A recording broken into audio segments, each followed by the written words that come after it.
వెలుగులోకి వస్తున్నాయి. బాలుడి గురించి విని షాక్ అవుతున్నారు పోలీసులు. కేవలం 15 నిమిషాల్లోనే సహస్రను ఆ బాలుడు చంపేశాడంటూ విని పోలీసులు సైతం విస్తుపోతున్నారు. బాలుడి చేతిలో రెగ్యులర్గా కత్తి ఉండేది అంటూ కూడా తెలుస్తోంది. తల్లిదండ్రులు కొడుకుని పట్టించుకోలేదా, లేకపోతే కొడుకు వాళ్ళ మాట వినే స్థాయిలో లేడా అనే ప్రశ్న ఇక్కడ ఉత్పన్నమవుతోంది. రకరకాల అభిప్రాయాలు ఈ విషయంలో వ్యక్తం అవుతున్నాయి. కొన్ని సందర్భాల్లో ఆ క్రైమ్ థ్రిల్లర్స్ చూస్తూ సైకోలా బాలుడు బిహేవ్ చేసేవాడు అంటూ కూడా కొన్ని అభిప్రాయాలు వ్యక్తం అవుతున్నాయి. ఓటీటీలో రెగ్యులర్గా క్రైమ్ సీన్స్ చూసి దొంగతనానికి ప్లాన్ చేసినట్లుగా తెలుస్తోంది. హత్య జరిగిన రోజు పోలీసులనే తప్పుదోవ పట్టించాడు బాలుడు. సహస్ర ఇంట్లో నుంచి అరుపులు వినిపించాయని పోలీసులను తప్పుదోవ పట్టించే ప్రయత్నం చేశాడు. పోలీసుల కదలికలపైనే బాలుడు నిఘా పెట్టినట్లుగా తెలుస్తోంది.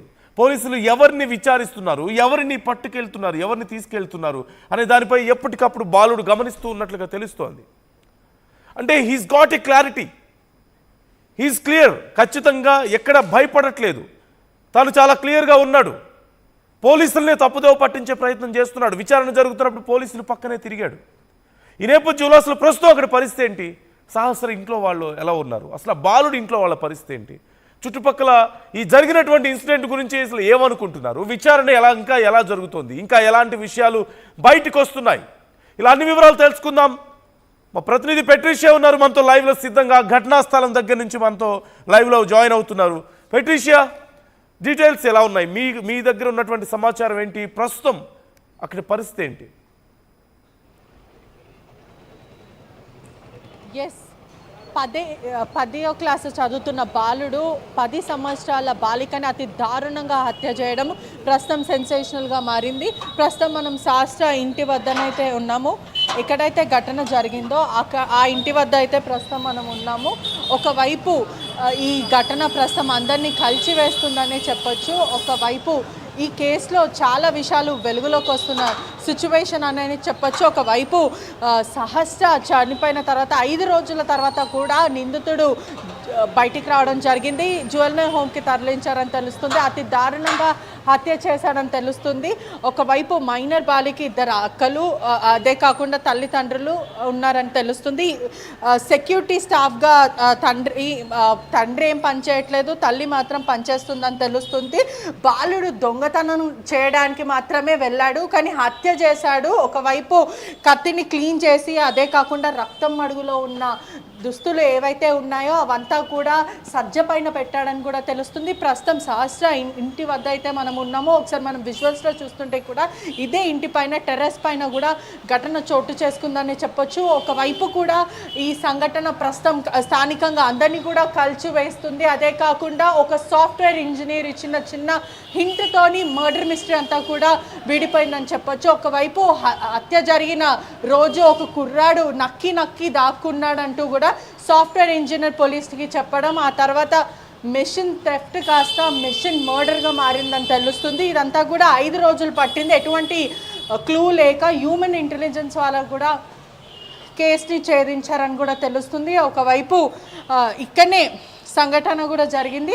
సహస్ర 6th క్లాస్ చదువుతుంది, ఆ హంతకుడు మాత్రం 10వ క్లాస్ చదువుతున్నాడు. ప్రస్తుతం మనం ఇక్కడనే ఉన్నాము. ఇదే ఇంట్లో ఘటన కూడా చోటు చేసుకుంది. ఒకవైపు 5 రోజులు పట్టింది. హ్యూమన్ ఇంటెలిజెన్స్ ద్వారా కూడా ఇదంతా చేశారు. 10 ఏళ్ళ కుర్రాడు ఇంత దారుణానికి ఒడికట్టాడా అన్న థాట్ అయితే ప్రస్తుతం ఇదే ఇంట్లో అయితే జరిగింది. ఒకసారి మనం విజువల్స్లో చూస్తుంటే కూడా చాలా క్లియర్గా కూడా చూడొచ్చు. ఇదే ఇంట్లో ఘటన చోటు చేసుకుంది. ఇక్కడనే శాస్త్రాన్ని అతి దారుణంగా హత్య చేశాడని కూడా తెలుస్తుంది. 10వ క్లాస్ చదువుతున్న బాలికని అతి దారుణంగా ఇక్కడనే హత్య చేసిన ఇన్సిడెంట్ ప్రస్తుతం అందరినీ కూడా స్థానికంగా కలిచివేస్తుందని చెప్పొచ్చు. విజువల్స్లో కూడా ఒక్కసారి మనం చూడొచ్చు. ఇక్కడనే అతి దారుణంగా బాలికని హతమార్చాడని కూడా తెలుస్తుంది. ఒకసారి విజువల్స్లో కూడా మనం పూర్తిగా చూడొచ్చు. రాష్ట్ర వ్యాప్తంగా కూడా అందరినీ ఉలిక్కి పడేలాగా చేసిందని చెప్పొచ్చు. ఎంతోమంది విచారించారు, ఎన్నో సీసీటీవీ ఫుటేజ్ని కూడా ఇన్స్పెక్ట్ చేశారని కూడా తెలుస్తుంది. మైనర్ బాలుడే అని కూడా తెలిసిందనే చెప్పొచ్చు. ఒకవైపు ఘటన జరిగిన ఇన్సిడెంట్ ఎక్కడైతే జరిగిందో అక్కడనే ఉన్నాడు సహస్రతో పాటు వాళ్ళ తల్లిదండ్రులు కూడా ఇక్కడనే 4 years నుంచి ఉంటున్నారని కూడా తెలుస్తుంది. ఒకసారి విజువల్స్లో కూడా చూడొచ్చు.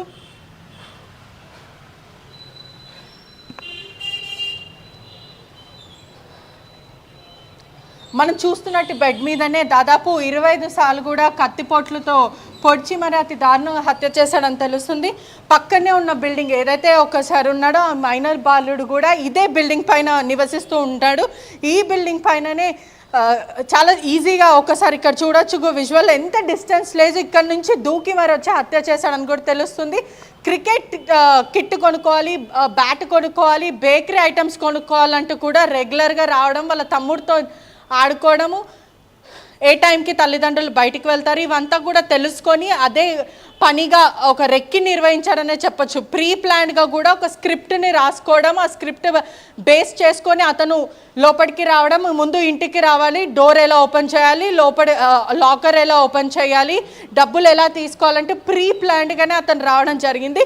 ఇన్సిడెంట్స్ కూడా చూడొచ్చు. చాలా 4th ఫ్లోర్లో మైనర్ బాల్తో పాటు వాళ్ళ తల్లిదండ్రులు ఇక్కడనే ఉంటారు. 2 అక్కలు, వాళ్ళ తల్లి కూడా సెక్యూరిటీ సూపర్వైజర్గా కూడా పనిచేస్తూ ఉంటుంది. తండ్రి కూడా ఏ పని చేయడు. ఆర్థిక ఇబ్బందుల వల్లనే వాళ్ళు చాలా ఇబ్బందులు పడుతున్నారని తెలుస్తుంది. కానీ చాలా ఈజీ యాక్సెస్, ఒక్కసారి చూడొచ్చు, డిస్టెన్స్ లేదు, చాలా ఈజీగా జంప్ చేయడానికి ఉంటుంది. శాస్త్ర ఒక్కటే ఇంట్లో ఉందని కూడా గమనించడం, ఎలాగో తెలిసిన అమ్మాయి కాబట్టి ఏప్రిల్ నెలలో కూడా సహస్ర బర్త్డేకి ఆ మైనర్ బాలుడు కూడా రావడం జరిగింది.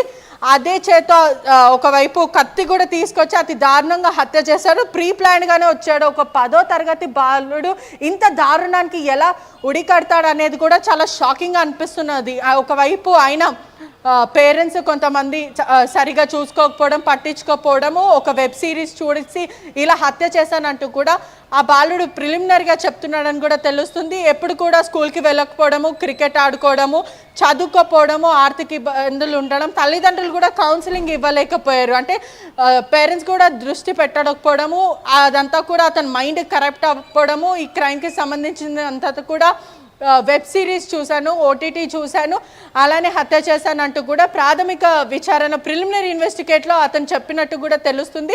హత్య జరిగిన తర్వాత కూడా మైనర్ బాలుడు ఎవరైతే ఉన్నాడో పోలీస్తో పాటే తిరగడము, 3 సార్లు డాడీ డాడీ డాడీ అన్న అరుపులు నాకు వినిపించాయంటూ కూడా పోలీసులని తప్పుదోవ పట్టించాడని కూడా తెలుస్తుంది. చాలా తెలివిగా పోలీసులను కూడా తప్పుదోవ పట్టించే ప్రయత్నం చేశాడని కూడా తెలుస్తుంది. ఏదైతే ఈ ఇంట్లోకి ఏ విధంగా డోర్ని ఓపెన్ చేయాలి, ఎలా లోపలికి వెళ్ళాలి, ఎలా జంప్ చేయాలి, అడ్డొస్తే ఏం చేయాలి, డోర్ని ఎలా ఓపెన్ చేసుకోవాలి, లోపలికి ఎలా వెళ్ళాలి అంటూ కూడా ఇదంతా ప్రీ ప్లాన్గా ఒక లెటర్ రాసుకోవడము, అదే కాకుండా ఒక సాఫ్ట్వేర్ ఇంజన్కి వర్క్ ఫ్రమ్ హోమ్ ఉండడము, వెంటనే ఈ అంతా కూడా నక్కి దాక్కోవడము, ఇదంతా కూడా అతను అనుమానం వ్యక్తం చేయడము, ఆ సాఫ్ట్వేర్ ఇచ్చిన క్లూ బట్టే పోలీసులు కూడా ఛేదించారు, అతన్ని ఇంటరాగేట్ చేశారని కూడా తెలుస్తుంది. ఒకవైపు అతనితో పాటు ఇంటికి కత్తి తీసుకెళ్లడము, ఆ కత్తిని కూడా శుభ్రంగా క్లీన్ చేయడము, రక్తం మడుగులు ఉన్న బట్టలంతా కూడా సజ్జపైన అటుకుపైన దాచిపెట్టడము, అదే కాకుండా తల్లిదండ్రులు కూడా అసలు ఏమాత్రం కూడా గమనించకపోయలేరని కూడా తెలుస్తుంది. పోలీసులు కూడా అసలు వాళ్ళ తల్లిదండ్రులకు తెలిసి ఇతను హత్య చేసి వచ్చాడనే విధంగా కూడా అనుమానాలు వ్యక్తం అవుతుంది. తల్లిదండ్రులు తెలిసి పోలీసులకి దాచిపెట్టి ఉంటారా, లేకపోతే ఇంకేదైనా కోణం ఉందా అనే విధంగా కూడా పోలీసులు దర్యాప్తు చేస్తున్నారు. ఖచ్చితంగా ప్రతి దానికి కూడా పోలీసులు ఆన్సర్ చేయడానికి రెడీగా ఉన్నారు. రాష్ట్ర వ్యాప్తంగా అంతా కూడా సెన్సేషనల్ అయింది ప్రస్తుతం ఈ కేసు. మిషన్ చోరీ కాస్త మిషన్ థెఫ్ట్ కాస్త మిషన్ మర్డర్గా మారింది.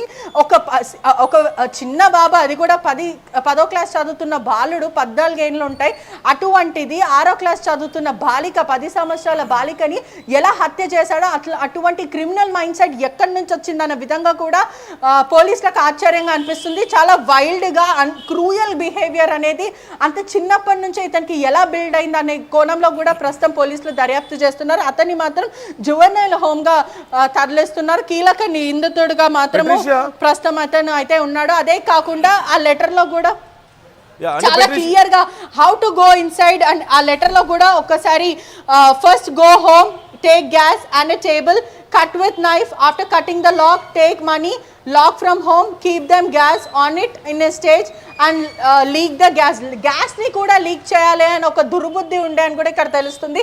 చాలా క్లియర్గా థ్రెఫ్ట్ మిషన్ డన్, వచ్చి రాని ఇంగ్లీష్తో కూడా అతను లెటర్ రాసుకోవడం, ఎక్కడ మర్చిపోతాడు అనుకున్నాడా లేకపోతే మిషన్ని ఎలా అప్లికబుల్ చేయాలి అనుకున్నాడా, ఏదో క్లియర్గా రాసుకొని ఆ లెటర్ తీసుకెళ్ళి మరి అతి దారుణంగా సహస్య చూసింది అని ఒక ఉద్దేశంతోనే దాదాపు 25 సార్లు పొడిచి అతి దారుణంగా హత్య చేసి ఒకవైపు పోలీసులు అడుగుతున్నప్పటికీ కూడా తప్పించుకునే ప్రయత్నం, అంటే పోలీసులను కూడా తప్పుదోవ పట్టించి, అంటే నేను డాడీ అని అమ్మాయి అరిచింది నేను విన్నాను కానీ నాకు తెలియదు అంటూ కూడా ఇలా తప్పుదోవ పట్టించే ప్రయత్నం అయితే చేశారు. ప్రస్తుతం అతన్ని మాత్రము జువెనైల్ హోమ్కి తరలించారు. పోలీసులు కూడా అనేక ప్రశ్నలు కోణంలో అన్నింటిలో క్వశ్చన్స్ రేజ్ అవుతున్న పరిస్థితి అయితే కనిపిస్తుంది.